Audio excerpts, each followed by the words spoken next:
আসসালামু আলাইকুম। এসএসসি পরীক্ষা 2024, যারা 2024 সালে এসএসসি পরীক্ষা উত্তীর্ণ হয়েছো, তোমরা এখন অনার্স করবা। এখন অনার্স করতে সর্বনিম্ন কত পয়েন্ট লাগবে, কত পয়েন্ট হলে তুমি ভর্তির জন্য আবেদন করতে পারবে, অ্যাপ্লাই করতে পারবো, বিস্তারিত জানাতে চেষ্টা করবো।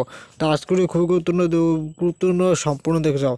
দেখো, ভর্তির আবেদন কিন্তু 5টি করে 2বার আবেদন করতে পারবা। একবার 5টি কলেজ যদি কলেজ না পাও, তুমি বিশ্ববিদ্যালয় না পাও, পরে আবার আবেদন করতে পারবা। এবং তোমাদের অনার্সে ভর্তি হতে হলে তোমাদের একটা জিপিএর প্রয়োজন, যেটা যে এসএসসি এবং এসএসসি মিলিয়ে সেই জিপিওটা থাকতে হবে। সেটা না হলে আবেদন করতে পারবা না।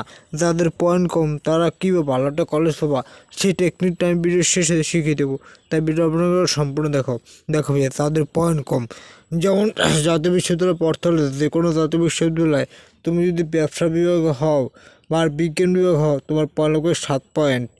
এবং তুমি যদি মানবিক বিভাগ থেকে পড়ে আসো, তোমার পয়েন্ট লাগবে মাত্র 6.5 পয়েন্ট। এখানে কথা রয়েছে 3 পয়েন্ট করে থাকতে হবে, মানে 3 পয়েন্ট তোমার থাকতে হবে।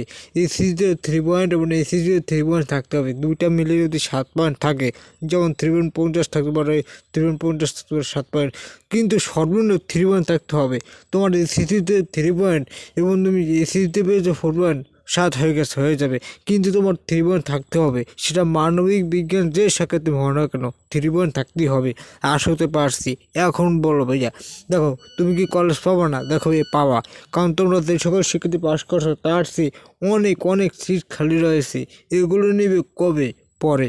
দেখো ভাইয়া, প্রথমে ভালো ভালো শিক্ষার্থীদেরকে প্রত্যেকটি কলেজ টানবে। তারপর যখন দেখবে সিট খালি, তখন টাকা দিয়ে প্রতি বছর শিক্ষার্থীরা যারা গাদা তারা কলেজ পায় না। তাছাড়া প্রত্যেকটা শিক্ষার্থী কিন্তু কলেজে সিট পেয়ে যায়। একটু অপেক্ষা করতে হবে, ধৈর্য ধরতে হবে। আর তোমার ভাই তো তোমাদের সাথে আসে, সবসময় কমেন্ট করবো, রিপ্লাই দেওয়ার চেষ্টা করবো।